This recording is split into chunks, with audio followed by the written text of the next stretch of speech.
મેળા એસોસિએશનના પ્રતિનિધિઓ આની પહેલાં પણ મને મળેલા હતા, આજે પણ મને મળ્યા છે.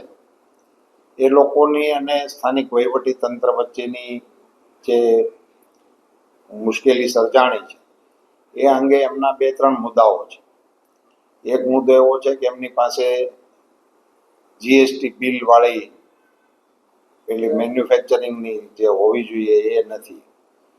એ લોકોનું એવું કહેવું છે કે અમે આ બધું નાના માણસો પાસે બનાવીએ છીએ, કોઈ બ્રાન્ડેડ કંપનીની આ રાઈડો નથી. જે લોકોએ પરમેનન્ટ ઇન્સ્ટોલ કરવાની હોય છે એ લોકોને આ બધું પરવડે, પણ આ પ્રકારની સાદી રાઈડો અમે બનાવતા હોઈએ એટલે એક પ્રકારની દેશી સનેડા ટાઈપનું આ એમનું કામ છે, એટલે અમારી પાસે એના એ લાયસન્સો નથી. તેમ છતાં અમને મળવું જોઈએ. સામે પક્ષે અધિકારીઓ એ કાગળ ઉપરની એસઓપી ઉપર અટકીને ઊભેલા છે.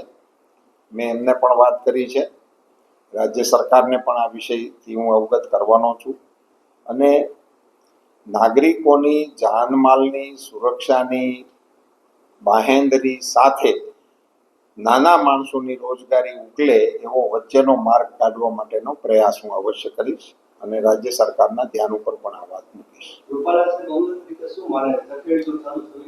મારો મત છે કે એને ચાલુ કરવા દે.